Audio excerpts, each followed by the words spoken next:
Welcome to another exciting week of Utopia Football Insiders. Chris Ransom and Oren Shiri. We're back for week 6 in the NFL. And I got to say, Oren had an incredible week 5. Had a good week 5, 7-7. I went 6-8. I had a terrible week 5. But anyway, let's get on to week 6. Yeah, We had the some first incredible thing is, overtime games in week 5, like Falcons, Buccaneers, and Ravens, Bengals, that I just want to briefly touch on. But those games were incredible, Orrin. But what do you want to say before we get into week 6? yeah, it's incredible how this season is playing out. There's a lot of difficult new things that I need to touch on because it's really surprising that we have a lot of things that we didn't even assess that would become a lot of teams that I didn't expect even to be like Atlanta to be this hot or whatever. It's just different things that are assessed through the season, I should say.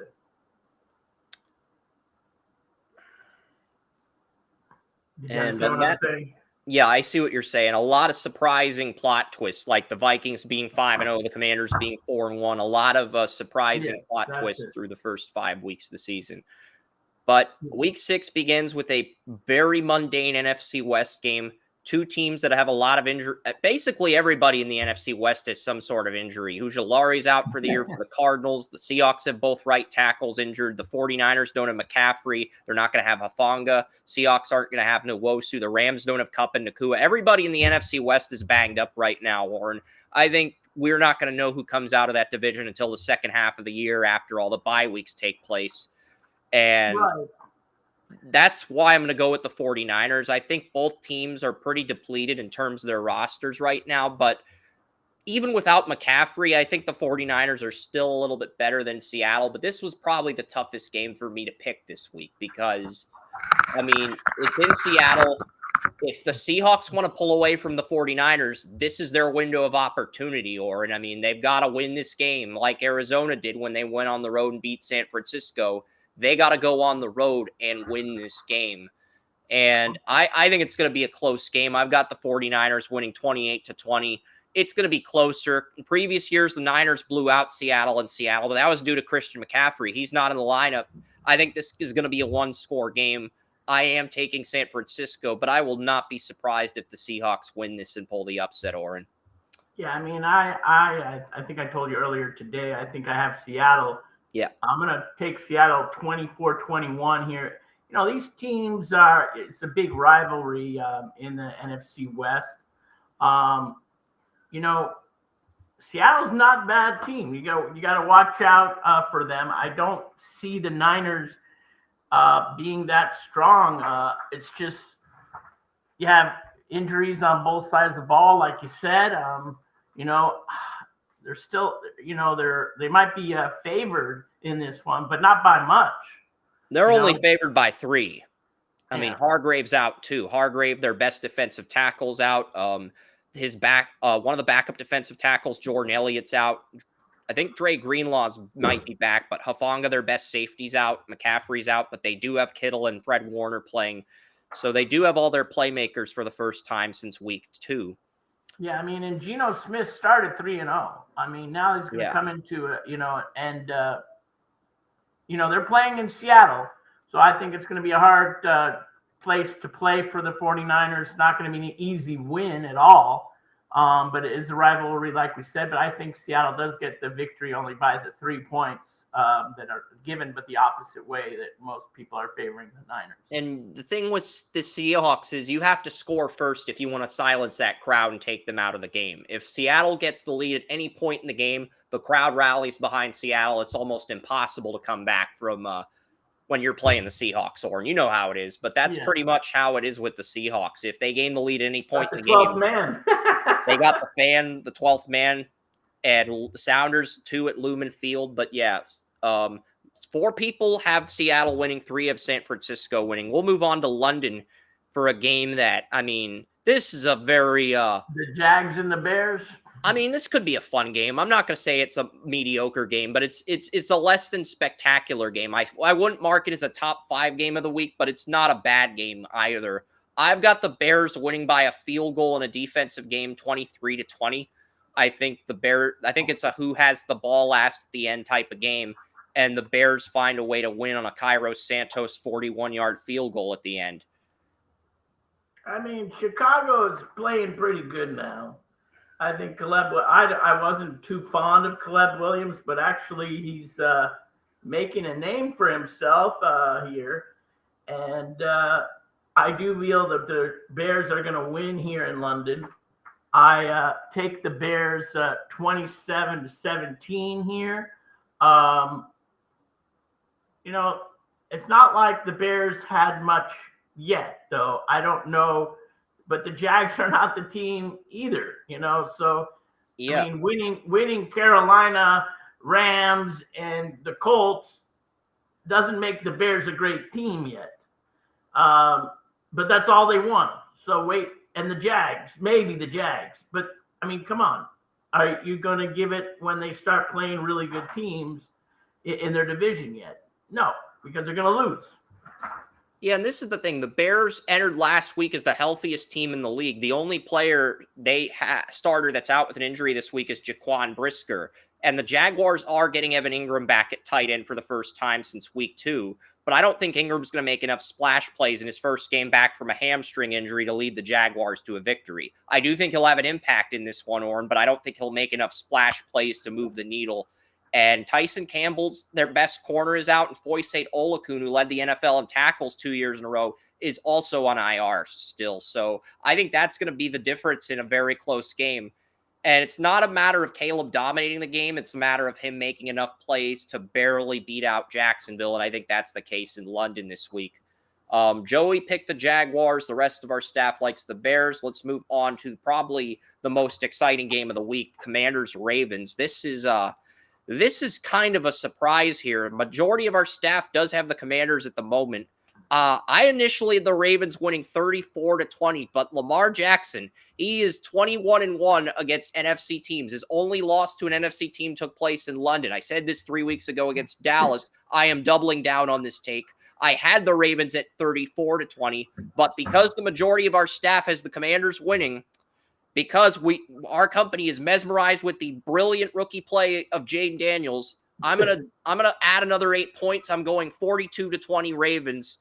Feel free to give me an intervention on why I'm wrong about this one, Oren. Who did I pick? I forgot already. Commanders. You picked the Commanders to beat the Ravens. It's in Baltimore, though. Yeah, that's a good question why I did that.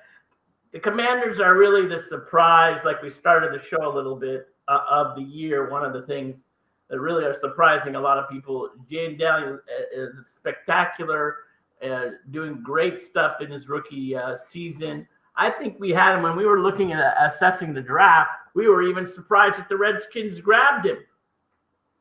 And they did the right thing here. But Lamar Jackson is going to have showboat this game. So it's really going to be up to the defense of the Commanders. I say it's a close game. I'm going to go 24-23. I guess the Commanders, like you said, so I don't change my mind on the show. But, it's going to be very close. Yeah. Good offenses. I think it's the defense of one of the teams that I sometimes the Ravens might have a better step up and have the better defense. Well, here's what's interesting. The Ravens are 6.5-point favorites, but 52% of the public's placing money on Washington, and the over-under's at 49.5. So you're taking the under, even though you've got a high-scoring game, whereas I'm taking the over. But still, I was kind of surprised the over-under's that high. Not to encourage gambling or anything, but it's just kind of surprising the over-under's that high and Oren's taking the under, because Oren does think it's going to be a high-scoring game like I do, even though we disagree on the outcome, and that's what makes this unique. Cardinals play the Packers. I think this is the first lock of the week at the moment. I'm still waiting on Tracy and Wes's picks, but everybody's taking Green Bay. I will take Green Bay, barely though, 27-21. I think the Cardinals are healthier right now, and the Packers, they do have some injuries. They benched Dobbs. Christian Watson still injured. Musgrave sat out last week. I have not checked the injury report for week 6 yet for this game. But I'm going to take the Packers and completely disregard the injury report at this time, because Packers are just a better team, and I don't see the Cardinals winning 2 road games against 2 playoff teams in a row. I mean, they caught the Niners. Also, they're going to Lambeau. They're not going to an easy stadium, even though they in San Francisco. Kyle Murray doesn't look bad. In week 5, he was on top of the game against the 49ers. But I just still think the Packers are a better team here, and they do come out with a win. My score is 27-24. Yeah.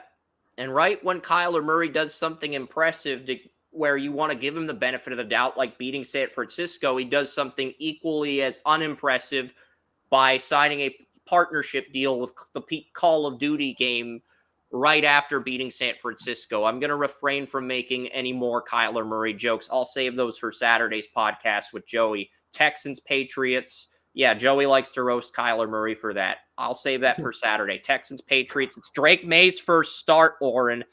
I'm going to go with the higher scoring game here. I've got the Texans winning, but closer than the experts think. 28-21 Texans.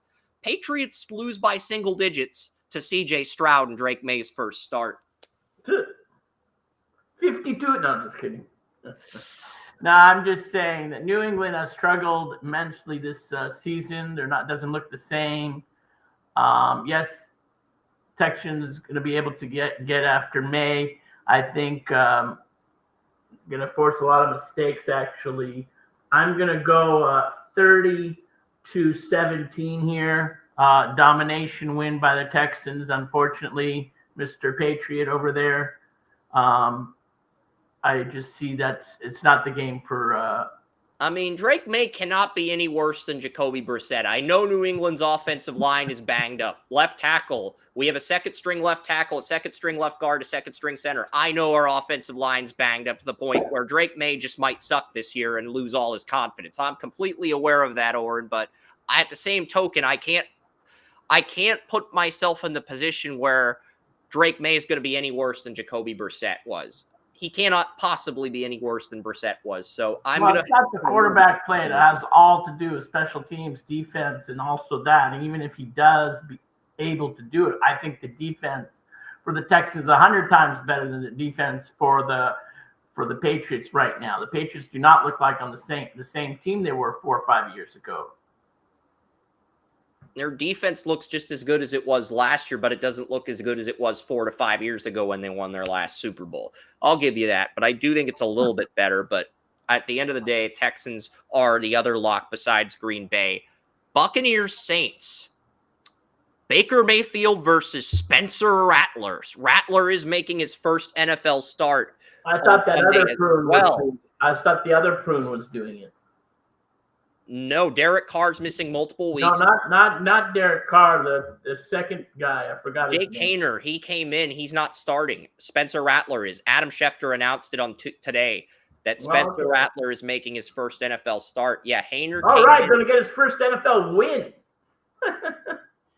I mean, Haener wasn't that impressive as a backup, but he had a very limited sample size. So this could work in the Saints' favor by starting Rattler, but it could also backfire to the point where the Saints put themselves in the conversation for a quarterback in 25. So I'm kind of interested to see how this is going to play out. But I think the Buccaneers are healthier, and I think with Rattler making his first NFL start, I'm going to go 20-19 in a defensive game. The Buccaneers are favored by 3.5. I like Tampa Bay to win, but I also like the Saints to cover the spread. So I'm going to go the Saints 27, Buccaneers 23. Odd score here. That's fair, but if you're gambling on this game, bet on the Saints to cover, because even if the Saints lose, as long as they lose by a field goal, you win money. So that would be my tip. I love the New Orleans at plus 3.5 for this week with Rattler. I think that's a great play. That would be my play for the week. But yeah, Oren and Kerm both have the Saints winning. Eagles, Browns, this is another lock. Part of it is due to the fact that the Browns have been playing horribly. They have a bottom 5 run defense this year, an offensive line banged up with injuries, and Deshaun Watson's just been putrid, horrendous, absolutely horrid. The other part of it is Devonta Smith and A.J. Brown are both coming back from the injury report this week. So this is the first time since week 2, where the Eagles are going to have their offense at full health. And that is going to make a tremendous difference. It's been a disaster for Cleveland this year. Yeah. It's going to be a very long game for Deshaun Watson to even look at this place. I just feel that the Eagles are going to dominate the whole game. And I feel that the score is going to be like 34-14 or something. They'll get 2 touchdowns because Deshaun Watson's a good quarterback. They ain't going to get more than that. It's just going to be Jalen Hurts and company all the way, all day long. And it's going to be a very tortured season for the Browns. Unfortunately, dog fans, I'm sorry, but that's life this year for you. You guys are not going to go anywhere. You'll be lucky to get a top 5 pick. Cooper DeJean, the second-round pick out of Iowa, is making his first career NFL start this weekend against the Browns for the Eagles. So not only is Quinion Mitchell starting his 3rd game of the year, Cooper DeJean, the other corner the Eagles drafted, also going to be starting at nickel next to Darius Slay. I think the Browns, with those rookie corners, if Deshaun Watson underestimates those rookie corners, it could be a long day for Mr. Watson in Cleveland, a very long day. Yeah, that's what I'm saying. Yeah. But I'm going to take the Eagles to win a 1-score game, 27-20. Watson, he actually has 214 yards and avoids turnovers, but it's just not enough to beat Jalen Hurts. And this secondary just does a good job holding Watson to under 300 yards on the day. And I just think the Eagles... But the good news for the Browns is they may get Nick Chubb back next week when they play the Bengals in week 7. They're getting Njoku back. They're getting a lot of guys back, but I just don't think it's going to be enough. I think the Eagles are the better team. Colts Titans in Tennessee. We do have a few staff members taking the Titans. I took the Colts. Colts are 1-point favorites. I'm going to go 20-17 in the defensive game. Richardson's back. Jonathan Taylor's going to be back. Michael Pittman Jr. is going to be out for a few weeks, the Colts' best receiver. But I just don't think the Titans have enough offense to beat the Colts, even with a quarterback as inconsistent as Anthony Richardson's been this season. I just don't think the Titans have enough offense to win. I mean, if Levis is starting over Mason Rudolph, I just think it's going to be a long day for the Titans, and I think the Colts are going to win it very well. Joe Flacco. They should play Flacco. After last week's game against the Jaguars, they should totally start Flacco, but they're going to start Richardson. Yeah, but anyway, the Colts they're not that great of a team either. I picked the Colts. I think it's a very close game. These are one of these crappy games, probably not going to be worth any towards the playoffs or anything. 23-20 is my score. We know who's going to probably win that division. I just, in a way, it's kind of like the battle of the quarterbacks here, actually. It's going to be who's going to have a better game. But I'm going to take the Colts because I feel that they have a better team. Bottom line. And if I want to do my gambling estimate, 4-1 against the spread this season are the Colts. Very impressive that you pulled that up, Oren. All right. Chargers, Broncos. I know the Chargers are favored to win. I also know that the Chargers have a ton of injuries at both offensive tackle and edge rusher with Joey Bosa. And the Broncos are very healthy. Also, Patrick Surtain has been playing out of his mind this year. There's a reason he got $24 million on his extension after his rookie deal before Jamar Chase got paid. There's a reason Mr. Surtain II got paid. And you can see, I mean, nobody's had 100 yards on him yet all season. I think Jacoby Myers had 72 yards on him. That's the most yards anybody's gotten on Surtain all season, but that didn't matter. Patrick Surtain had 2 interceptions, including a 100-yard pick 6, which really changed the momentum of that game, Oren, because Minshew was 8 for 8 up to that point. And once Surtain had that 100-yard pick 6, Denver had all the momentum in the game, and Minshew got benched. I don't want to recap that game for you as a Raider fan, but I think the Broncos, they got this 20-16. They beat an injury. If the Chargers were at full health, I might go 20-19, but I will go 20-16 Broncos in the upset. Well, let's go 21-17 from me. I'll give them each one an extra point. I like but that. The Broncos, the donkeys, as I call them, they're still the donkeys. None of these people are very strong in reality. I mean, the Chiefs, we all know, are going to win the West, unfortunately. A lot of these. Bo Nix got some weapons, it looks like. At least he's assessing it. It gets another win this week, unfortunately. The thing with the Commanders, Bears, and Broncos is all three of those teams have really easy strength of schedules right now. I don't think any of those three are playoff teams on paper, but all three of those teams have really easy strength of schedules. The Ravens are really the first real tough test the Commanders have faced since the Bengals in week 3 and the Buccaneers in week 1. Right. So we'll see what happens. Yeah, I mean, that's the thing. I just feel that both teams are good. It could be a low-scoring game too. It could be a defensive, but the way Bo Nix is playing, I don't think the Broncos collapse is going to begin until after the bye week because they get the Saints on Thursday night next week, and then after that they host the Panthers. So if Sean Payton beats his former team next week, you're looking at a scenario where Denver's potentially 6-2 entering their bye week, and then I think they collapse after that when they play the Chiefs. But we'll see. Definitely. That's what. But we got other games to break down. I can't spend all the time kissing. Let's go to Las Vegas. Yes, Steelers, Raiders, Aiden O'Connell's first start. The Allegiant Stadium here. Steelers are down in Vegas. Russell Wilson going to play? I don't know. But guess who's the quarterback? Finally, the Raiders, Antonio Pierce, actually finalized a decision that O'Connell's finally going to come to play. I mean, they should have benched Minshew a long time ago. For goodness sake, it'd be, this could change the Raiders' way and come back to last year. I mean, the guy won 4 games last season, 5 games last season. I mean, you should have had him start in the beginning. And they went with the experience, but the experience didn't do very well. And I think this is going to change a lot of things. And to talk about the Raiders, we don't even know what rumor really is true now because Antonio Pierce said, as far as I know, Devontae Adams is still a Raider. He's just injured. So these 3 weeks of rumors of him being traded, he's still on the team. So that's another thing about the Raiders. But they're going to lose this game. They're playing a better team. Steelers are the better team.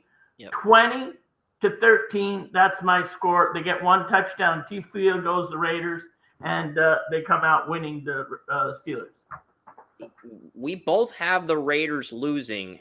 We both have the Raiders scoring 13 points. I only have the Steelers scoring 14 points. So, yeah, I have the Steelers beating the Raiders 14-13 in a very low-scoring game.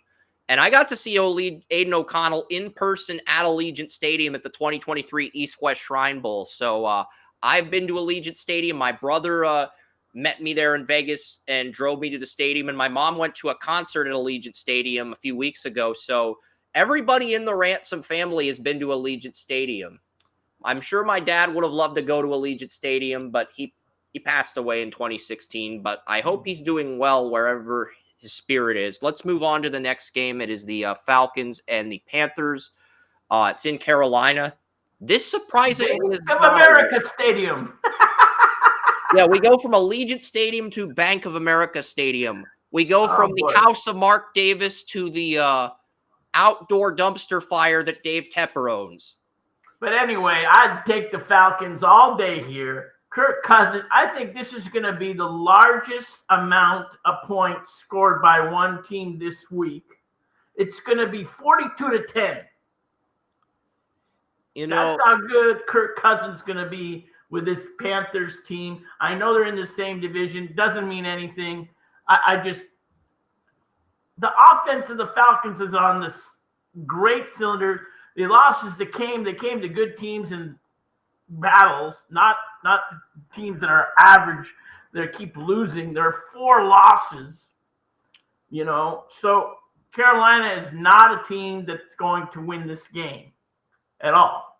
So I am taking 42-10. That's my score, Chris.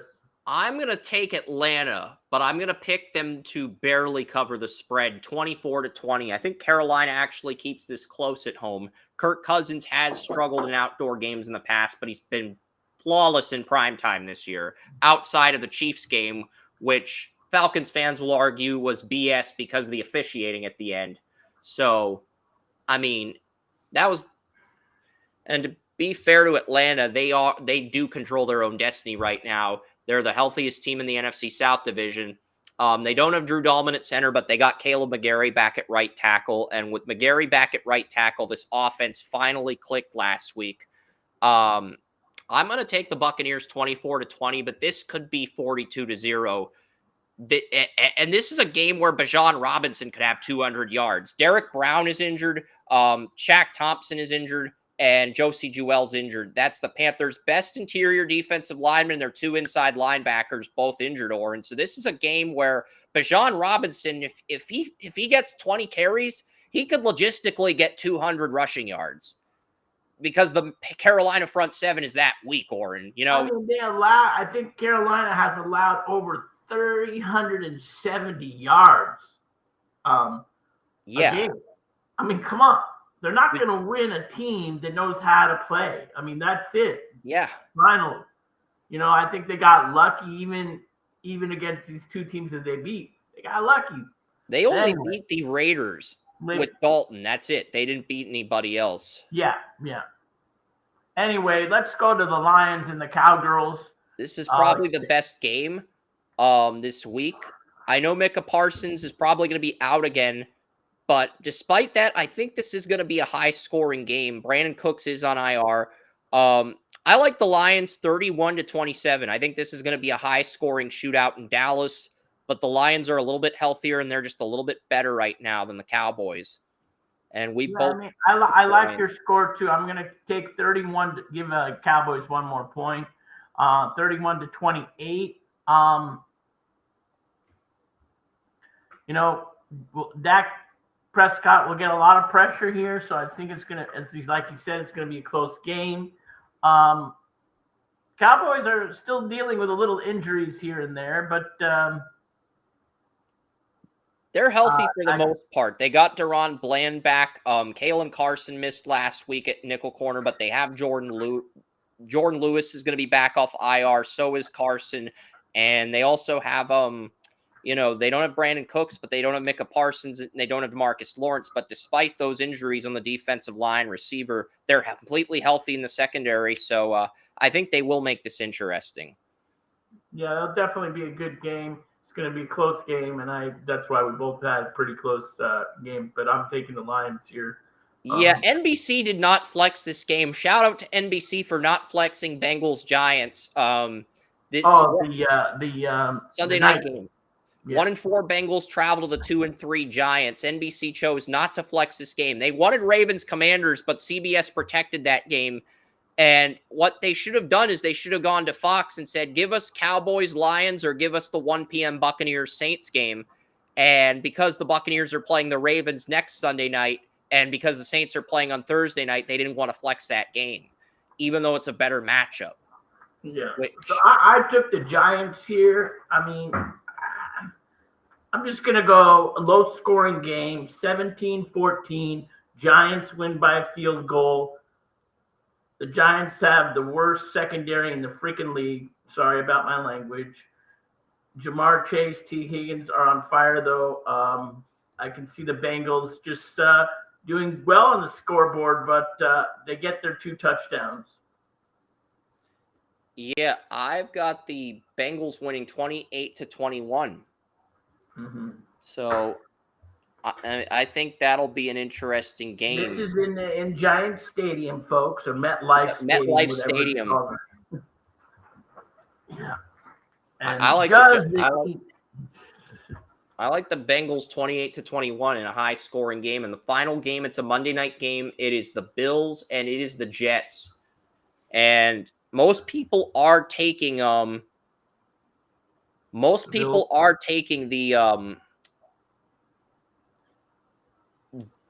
Bills to win. I like the Jets despite Robert Saleh getting fired. Jeff Ulbrich, he did great coaching at the Senior Bowl. I think the Jets have something to prove, and I think they win this game by double digits against the Bills. 27-17. Well, I'm going to go 30-27 in a close battle, but the Bills do hold it off. I feel that they're still a better team. They had a hard loss a couple times already, but I think the Bills are still the better team. Buffalo is just ready to play. Yes, the Jets now got something to prove because they're firing of their head coach this week, which was, I don't know what was the basis of that because he couldn't get along with Aaron Rodgers or whatever. But Josh Allen's going to make some key plays and win the game here. Yeah. You look at the next look at the college games. There's 3, I think. I know Ole Miss LSU was one of the games. Ohio State Oregon was the other. There was a third game though. You sent me a list. Yeah. So basically, the main game that I would like to talk about is number 2 and number 3. Ohio State Buckeyes go into Oregon.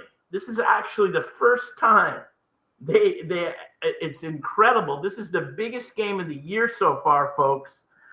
With all due respect, Alabama and Georgia sounded great, but this used to be like a Rose Bowl game. They're both now in the Big Ten. This is a battle, the matchup everybody across the country should watch. This is the winner is going to have a position in the playoff game. I guarantee it. And that's really the battle that we see right now. Winner's probably going to jump Texas, Oren, because Alabama lost to Vanderbilt last week. There were 8 teams in the top 25 that lost last weekend. 6 in the top 11, just absolute pandemonium. So I think whoever wins this game is probably going to jump Texas as the number 1 team in the country now, given that Alabama lost to Vanderbilt. Give me 1 second. No problem. Take your time. When Oren gets back, we'll discuss Texas, Oklahoma, LSU, and Ole Miss. I'm taking Ohio State to beat Oregon. I just think they're a little bit more experienced, a little bit of a deeper team. But I think if anybody does beat Ohio State, it is this Oregon squad. But regardless of who wins this game, I think whoever wins this game is going to jump Texas and be number 1 in the polls next week. But I'm taking Ohio State. Yeah, if Oregon is going to win this game, the Ducks are going to have to find a way to slow down the best running backs in the country, Junkins and Henderson. I think that's Chip Kelly got to do his famous coaching, and if they do, in every way, they could win this game. And I think this is going to be a fun game to watch, Chris. I'm going to go with the Ducks here, actually, 28-20. Over one of the best offensive units in the country. Yeah, I think it's going to be a very exciting game, and I think whoever wins this is probably going to jump Texas as the number 1 team in the playoff next week. Speaking of Texas, they play Oklahoma in the Red River Shootout. I like the Longhorns here. Quinn Ewers is expected to be back from an injury. Oklahoma bench Jackson Arnold, their quarterback that was a 5-star recruit. So right now, I like the Longhorns to beat Oklahoma, especially after Dylan Gabriel, now the Oregon quarterback, broke Texas fans' hearts last year. Texas is still got that in their minds, and they're focused on this year's game, this year's battle, and I think they get it done. I think the Longhorns win this one. Yeah, I don't see the Oklahoma. They're ranked number 18 right now. Texas are ranked number 1. That's for good reason. They have enough stuff to misdirect Oklahoma here in this area. Oklahoma struggled to score really all year. Longhorns will take advantage of that and it'll be a difference in the passing game as well. I mean, I just feel that the Texans will attack on all cylinders. I just think it's going to be a little one-sided here, 38-10, folks. Sorry, Oklahoma Sooner fans, Okie boys out there, but the Longhorns do get the win here. Yep. Let's go to Ole Miss and LSU, folks. That was the third matchup that we had on our plate. The Rebels are going to play the Tigers. The Tigers we have 1 million Tigers in college. But could be playoff implications here as well. LSU's been playing pretty good. I feel that this is going to be one of the closer games of what we talked about in college. This is an SEC matchup here. So you have number 9, which are the Ole Miss, and then number 13, which is LSU. And by mid-season, which is really mid-season right now, you get a good feel about where these teams are assessed in college. And I just feel that look for Jackson Dart to get that deep ball out of his hands and see against the secondary of LSU. That's where the matchup's really going to lie. I just feel that I'm just going to go with a close game prediction, 35-31. I'm going to take the Rebels here. Yeah, and I like Ole Miss as well. I think LSU is the home team, but this is going to be a really good game regardless. I'm going to take LSU because LSU lost to USC. Ole Miss lost to Kentucky. Kentucky's not bad. They almost beat Georgia, but this does feel like a pick'em game. I'm seeing who the home team is. I think it's LSU. I think LSU is the home team, yes. Yeah, so I like the LSU Tigers in Death Valley, but I think this is going to be a very competitive game. Oh, yeah. And this game that's one of the tighter scores that I have out there in the this game will be on ABC. The Oregon-Ohio State game will be on NBC, but they'll both be on at the same time on Saturday. Can I do an honorable mention game, please? Go ahead. Okay. I know these two teams are not the top of the Big 12 right now, but the winner of this game will make a big statement within the Big 12. And that is Kansas State is going to Boulder to play the Colorado Buffs, who are actually doing pretty good. They lost to Nebraska, but won every other game that they played this year. So they're both 4-1 teams playing against each other. I'm going to take my Buffs in a victory over Kansas State, 35-28. Beautiful. Yeah, I mean, the only undefeateds in the Big 12 are BYU and Iowa State. BYU beat Kansas State on the road. Iowa State beat Iowa. They haven't lost yet. Colorado lost to Nebraska, but they're undefeated in Big 12 play. But after Utah lost to Arizona at home, it really does feel like whoever wins this game could be the team that ends up being the favorite in the Big 12 championship, Oren. That's what's on the line here. So I love the fact that you picked this game out. I'm going to take Kansas State 34-31, but I think the Buffaloes actually push Kansas State to overtime. I'm going to boldly predict this will end up being the most exciting finish this weekend of all the games. This game will be the most exciting game. Yeah, I mean, if you guys got time on Saturday, and you have time to watch this game, and I mean, there's the top 3 we did speak about sometimes, but I feel that the one game other than this where I would really watch is Oregon, Ohio State. Those are the 2 games that I would I think watch. This game is on Fox or ESPN, but I remember watching Miami Cal last week. That game was incredible. Cal had a 35-10 lead, and Miami U came back and won that game 39-38. Yeah, that's going to be it's a 7:15 Pacific, 10:15. Unfortunately, it's a night game, folks, on ESPN.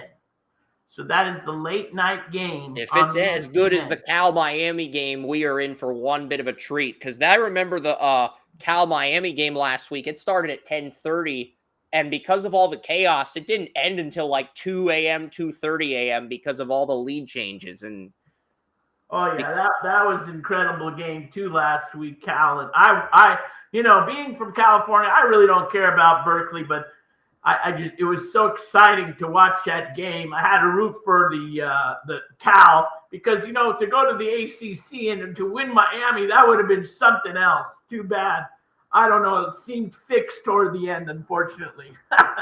yeah, this is the second week in a row where the refs have bailed out Cal. I mean, last week it was the Hail Mary. This week it was the non-targeting call. You mean Miami. Yeah.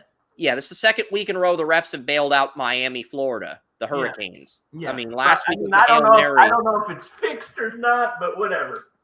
I don't know if it's fixed either because you have the Hail Mary and then the non-targeting call. Miami should have been called. Oh, yeah. That was the other thing I remember. Big targeting call right in front of the ref, and they don't even call it. They look at it and they say, oh, it's good. No, that's a plain targeting. I mean, he aimed his helmet at the other player's helmet. That is blatant targeting, Oren. Right, we both agree on that. So that should have been a 15-yard. The guy should have sat out the rest of the game. I mean, the guy was happy-go-lucky, and that should have been right there, first down. That should have been first down Cal, and that would have ended the game. Yeah. So I don't know. I really don't know these refs anymore. I can't trust them. I can't trust when they play NFL in Kansas City either. So yeah. But anyway, folks, watch the playoffs right now. Dodgers and Padres today. There's some good games on baseball. As winner of that game will host the Mets in the NLCS. So congrats to the New York Mets. Francisco Lindor, former Cleveland Indian. He has gotten the Mets, the team he was traded to the NLCS. And the Yankees currently lead the Royals 3-2 in the bottom of the 8th inning. The Royals are up at bat. Bobby Witt Jr. is on deck. That's on TBS. And the game Oren's mentioning is on FS1. But yeah, we're going to get out of here and enjoy some baseball playoffs. And